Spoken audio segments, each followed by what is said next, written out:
Allora, tornando a noi, la situazione delle imprese, leggiamo questo messaggio: comunque mettiamoci in testa che se la piccola e media impresa muore, con lei muore il Veneto, e purtroppo non solo il Veneto, perché insomma nel nostro paese ci sono queste piccole e medie realtà che hanno ancora grosse difficoltà. Quelle vocate all'Expo si sono riprese, e questo è un dato di fatto abbastanza bene, no? Mi sembra. Sì, sì, assolutamente. Quelle che sono vocate al mercato interno, ferme piantate là. Sì, molte che lavorano magari per aziende che lavorano con l'estero stanno bene anche loro. Il problema delle imprese sicuramente è che la competitività nei confronti di un contesto ad esempio europeo lo si ha sulla materia prima, ma quando si comincia a parlare di costo del lavoro, costo dell'energia e a servizi e fiscalità siamo completamente lontano da quelle che sono le altre realtà. Voi però avete fatto presente, perché ci sono state diverse occasioni in cui il presidente degli industriali a livello nazionale si è incontrato con Renzi e quant'altro, questa situazione di difficoltà, di disagio, perché poi c'è stata una campagna anche informativa relativamente attraverso la longa manus di Renzi, quindi viceministri eccetera, sul territorio, per dire quanto siano state diminuite le tasse, quanto bene abbia fatto il governo nei confronti degli imprenditori e delle imprese. Però questo messaggio sì, viene preso così, però di fatto non c'è un riscontro. I cittadini non hanno visto una diminuzione rilevante delle imposizioni fiscali, gli imprenditori forse qualcosa di più, perché forse questa prima tranche ha riguardato più le aziende, ma è così oppure no? L'idea che la rappresentatività della piccola e media impresa, che rappresenta il 96% delle aziende, possa essere messa alla stesso pari di Enel, Eni, altri gruppi statali, e che abbiamo le stesse esigenze, e quindi fare una richiesta comune che vada bene a tutti, mi dispiace, non è possibile. Le proposte di riduzione dell'IRES, sinceramente, all'imprenditore che non riesce neanche a marginare, quindi a fare utile, non gli interessa assolutamente niente. Quindi quel provvedimento? Noi dobbiamo analizzare le prime voci del bilancio di una piccola impresa, che sono costo di materia prima, costo del personale, quindi energia sostanzialmente, che è fondamentale. E dare una risposta a queste cose. Sicuramente dal punto di vista ad esempio del personale, come abbiamo detto, è possibile trovare dei contributi o degli sgravi, in questo caso ad esempio con i progetti di ricerca e sviluppo, col personale coinvolto nei progetti di ricerca. Se laureato posso portare a credito d'imposta il 50% del costo del personale coinvolto, se non laureato il 25%. Posso beneficiare ad esempio dei crediti intraprofessionali, diciamo, dei fondi intraprofessionali, che sono lo 0,30 di quello che versa ogni lavoratore, quindi io ho un piccolo poi plafond per formare le mie persone interne su un qualsiasi argomento. Attenzione, quando si parla di formazione, che non andiamo a pensare al corso di inglese, si parla anche di formazione specifica in campo, di utilizzo di macchinari, di controllo di gestione che abbiamo detto prima, quindi cercare anche di formare personale amministrativo su nuovi adempimenti. Ma gli imprenditori sono disposti a fare questa formazione? Sì, ma lo stanno già facendo. Il problema è che molti non riescono a conoscere queste opportunità che ci sono. Quello, come Confapi Infatti dicevo, questo è un compito vostro. Questo è compito nostro ed è giusto così. Quando dicevamo che il piccolo imprenditore non può fare tutto, perché ovviamente c'è una miriade di cose da tenere sotto mano, come associazione ci mettiamo proprio questo come cappello in testa. Quindi vogliamo essere un punto di riferimento. Come associazione Confapi noi conosciamo tutte le nostre aziende su come lavorano, quali sono i loro obiettivi, cosa vogliono fare, quindi riusciamo anche a proporre, a cucirli su misura tutte quelle che sono ad esempio le agevolazioni, le proposte, le possibilità di sostegno della singola impresa. E da lì penso che sia quello in questo momento quello che necessita il piccolo imprenditore, quindi una mano concreta, reale e immediata a quello che sono, a riportarla a essere competitivo in questo contesto, nuovo contesto in cui ci ritroviamo. L'Europa non è in grado di ridare i soldi che facilmente vengono tolti agli imprenditori in maniera puntiforme, li fa sotto forma di bandi, li ridà sotto forma di grandi agevolazioni che spesso il piccolo imprenditore non è in grado di riandare a riprendersi. Infatti questo è un dato di fatto, anche perché li reputa complessi, estremamente complessi. Sono sufficientemente complessi, non magari nella realizzazione dell'idea, perché l'idea poi deve sempre rimanere da parte dell'imprenditore, cioè l'imprenditore deve dire io ho questa idea e allora dopo si costruisce, ma mai pensare di dire c'è il contributo, mi invento allora cosa fare per prendere il contributo, no. Se tu hai l'idea allora sì, lì si può ritagliare. Sicuramente non è una cosa facile, perché anche gli schemi interpretativi di chi poi legge e giudica la domanda sono abbastanza stringenti, quindi bisogna sapere cosa, tra virgolette, vuole sentirsi dire chi leggerà poi il bando, perché se poi uno esce di qualcosina dagli schemi prefissati, praticamente vado ad annullare una domanda che magari aveva intrinsecamente un contenuto ottimo, che andava assolutamente incentivata, promossa, però per un vizio formale mi è esclusa. Quindi assolutamente questo l'imprenditore da solo non può farlo, l'associazione di categoria sì, e può dare davvero dei grossi contributi, delle grosse mani agli imprenditori. Questo è importantissimo. Per quanto riguarda la questione energia ed energie alternative, era un aspetto molto importante per le imprese, tanto perché il costo energia è un costo rilevante, da noi più che in altri paesi, è un dato di fatto. Energie connessi, perché anche gli spostamenti, i trasporti sono molto onerosi. C'è qualche cosa di interessante? Ma sicuramente anche appena uscito da pochi giorni un decreto per le rinnovabili, escluso il fotovoltaico. Come mai è stato escluso? Escluso il fotovoltaico perché la gente non lo sa, ma in questo momento il fotovoltaico non ha bisogno di incentivi per poter essere competitivo, lo è già da solo, è diventato maturo, è diventata una tecnologia in grado di ripagarsi i prezzi di mercato.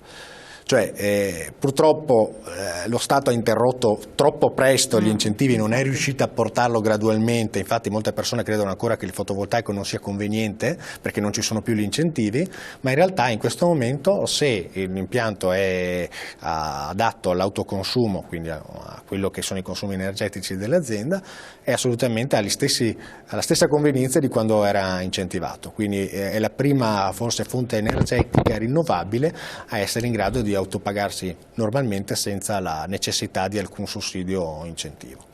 Ecco perché sono state incentivate, in realtà sono 9 miliardi di euro in 20 anni, e nei prossimi 20 anni che sono messi a disposizione, tutte le altre forme di energie rinnovabili che non hanno ancora raggiunto maturità e che quindi hanno necessità ancora di un piccolo sostegno per poter arrivare a essere prese in considerazione come utilizzo fonte alternativa rispetto al petrolio, ai suoi derivati, insomma.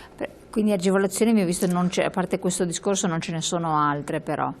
No, ce ne sono, ci sono sia quell'utilizzo, ricordiamo, dei certificati bianchi. I certificati bianchi sono dei certificati che sono dei titoli di efficienza energetica, chiamati anche così, che vengono scambiati sul mercato con le aziende, diciamo, produttrici di energia da fonte energetica non sostenibile, che sono obbligate a comprare questi titoli ogni tot quindi in realtà praticamente ogni 100 tonnellate equivalenti di petrolio che riesco a far risparmiare, io ho un beneficio, un titolo in mano che riesco a spenderlo sul mercato. Questo è un titolo di efficientamento energetico, un certificato Insomma, bianco. Una cosa può essere interessante. Certo, è sicuramente interessante e è già in utilizzo, ci sono anche delle formule semplificate per accedere a questi benefici, che valgono sia ad esempio per chi cambia l'illuminazione, da illuminazione tradizionale ad alta efficienza, ad esempio LED, o per chi installa un impianto fotovoltaico sotto i 20 kW. Insomma, ci sono diverse tipologie di agevolazione che, come abbiamo detto, non tutti purtroppo conoscono e non riescono a beneficiarne. Però diciamo che anche le altre tipologie di sostegno, diciamo, all'autoproduzione di energia, soprattutto per chi magari ha degli scarti di produzione e vuole utilizzarli ad esempio per il recupero di calore o recupero di energia elettrica o quant'altro, ci sono queste tipologie di incentivazione che riescono a rendere molto interessante l'investimento. Quindi sono anche importanti, insomma, tutto sommato, possono dare una mano, secondo voi? Sicuramente diciamo che tutti i tempi di rientro, diciamo, degli investimenti devono essere più vicini, tendenti allo zero. Insomma, sotto i 5 anni, diciamo 5-6 anni, un investimento è reputato come buono, insomma, quindi assolutamente da tenere in considerazione. Costo della manodopera, costo del lavoro, è l'altra nota dolente, ma molto dolente. Quella è una nota perché molto grava dolente. Poi sul prodotto finito, no? Certamente quando noi ci troviamo di fronte a poche centinaia di chilometri, stati europei e extraeuropei, ma comunque convenzionati, ad esempio come l'Albania e quant'altro, dove il costo, diciamo, del personale di stipendio medio è sulle 150-200 euro al mese, capiamo che c'è il rapporto 1:10 rispetto al costo che abbiamo qui, quindi la cosa diventa assolutamente tangibile dal punto di vista economico, come voce in bilancio del costo, della differenza del costo di produzione. E la cosa è da prendere seriamente in considerazione. Tasse da diminuire, tassa sui carburanti o accise, contributi dei dipendenti, tanto non riceve già ora una pensione onesta, IVA, ridurre i costi sulle rimanenze di magazzino, eccetera. Sì, sono tutte cose giuste e che purtroppo la coperta è sempre quella, bisogna capire dove togliere e dove prendere. Questa è un attimo l'analisi che sicuramente va fatta. Io di mio andrei prima sicuramente a ridurre quelli che sono gli sprechi della gestione della macchina Stato e poi comunque a creare un valore aggiunto, cioè tagliare non serve a rendere più competitiva un'azienda.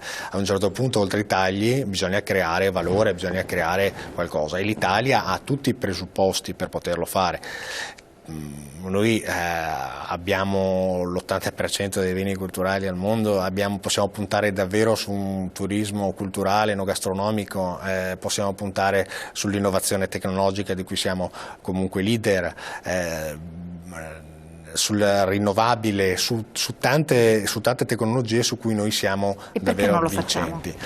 Lo facciamo perché le aziende male. alla fine sono sempre quelle dove non abbiamo possibilità di essere competitivi e turismo, tutti continuano a parlarne, ma poi alla fine quello è, nulla di più si fa se non piangersi addosso, se le cose non vanno come straordinariamente dovrebbero andare, se la Francia ci supera o addirittura la Germania, Berlino fa più, insomma è paradossale, però di fatto è così. I giovani non investono anche in questi settori, per esempio, vanno all'estero, giustamente, se non trovano qui, però c'è qualcosa che non inquadra, non si innesca.